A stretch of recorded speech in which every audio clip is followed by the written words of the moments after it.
வணக்கம்ண்ணா. தமிழ்நாடு முதலமைச்சர் ஜோசப் விஜய் அண்ணா அவர்களுக்கு வணக்கம்.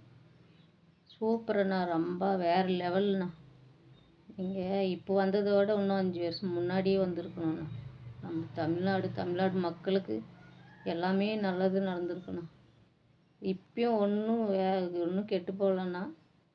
எல்லாம் வேறு லெவலாக பண்ணுறீங்க. எல்லாத்துலேயுமே அதிரடியாக பண்ணுறீங்க. ரொம்ப சந்தோஷம். நாங்கள் எப்பவுமே உங்களோட ரசிகர் தான். நீங்கள் முதலமைச்சர் ஆகி சீட்டில் உட்காந்து ஜோசப் விஜயனும் நான் ரொம்ப ரொம்ப சந்தோஷம்ண்ணா. அதே மாதிரி நீங்கள் ரொம்ப பாதுகாப்பாக இருக்கணும்ண்ணா.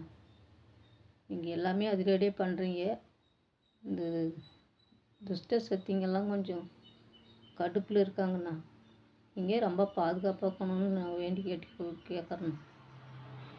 நீங்கள் எம்ஜிஆர் ஜெயலலிதா அம்மாவுக்கு பின்னாடி ஒரு நல்ல தலைவர் இல்லைன்னு நாங்கள் ரொம்ப வருத்தப்பட்டோங்கண்ணா. நீங்கள் வந்திருக்கீங்க இப்போ.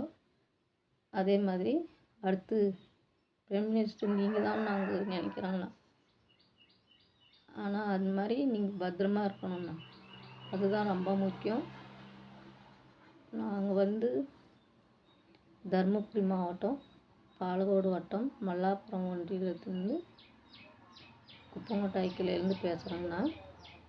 எங்களுக்கு ஒரு வேண்டுகோள். நாங்களும் ஒரு கோரிக்கை வைக்கிறோம். யூடியூப்பில் ஃபேஸ்புக்கில் எல்லாத்துலேயுமே பார்த்து உடனே செய்கிறீங்க. எது ஒன்று செஞ்சாலும் நாங்களும் ஒரு வேண்டுகோள் வைக்கிறோம். எங்களுக்கு எங்கள் கிராமத்தில் ஒரு ஏரி இருக்குதுன்னா அந்த ஏரிக்கு தூள் சொட்டியிலேருந்து தண்ணி கால்வாய் எடுத்து தண்ணி கொண்டு வரணும்னு சொல்கிறாங்க. டிஎம்கே ஏடிஎம்கே எல்லாருமே வராங்க, ஓட்டு கேட்குறாங்க. கேட்டால் செய்கிறோன்னு சொல்கிறாங்க. ஆனால் யாரும் இது வரைக்கும் செஞ்சதில்லை. நீங்கள் எல்லாமே உடனடியாக செய்கிறீங்க. ஊர் தமிழ்நாட்டு மக்களுக்கே நல்லது செய்ய நீங்கள் வந்துருக்கிறீங்க. எங்களுக்கும் ஒரு நல்லது செய்வீங்கன்னு நான் நம்புகிறேங்கண்ணா. இந்த வீடியோவை பார்த்து எங்களுக்கு ஒரு நல்லது செய்யணும்ண்ணா. நீங்கள் எங்கள் ஏரிக்கு தண்ணி கொண்டு வந்து விட்டிங்கன்னா எங்களுக்கு ரொம்ப ஹெல்ப்ஃபுல்லாக இருக்கும். எங்கள் கிணத்துங்களுக்கெல்லாம் தண்ணி அந்த ஏரியில் தண்ணி இருந்தால் தான் கிணத்துல தண்ணி வருது. அது மட்டும் கொஞ்சம் செஞ்சு கொடுங்கண்ணா. நாங்கள் விவசாயம் வேலை செஞ்சு கூலி வேலை செஞ்சு தான் பிழைக்கிறோங்க. இந்த 100 நாள் வேலையை கொஞ்சம் விரைந்து செய்கிற மாதிரி கொஞ்சம் ஆர்டர் போடுங்கண்ணா. எங்களுக்கு வேலை இல்லாமல் நாங்கள் வீட்டில் இருக்கோம். சங்கம் லோனெல்லாம் எடுத்துருக்குங்கண்ணா. அதெல்லாம் கட்டணும். எனக்கு ரொம்ப கஷ்டமாக இருக்குது. இதெல்லாம் இன்னைக்கு கொஞ்சம் சீக்கிரமாக செஞ்சு கொடுங்கண்ணா.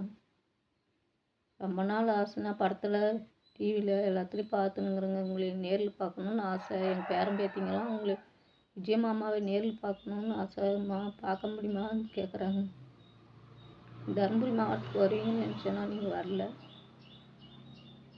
அதே மாதிரி நாங்கள் வச்சு வேண்டுகோள் எப்பவும் சொல்கிறோம். பத்திரமா இருங்க, பாதுகாப்பாக இருங்க.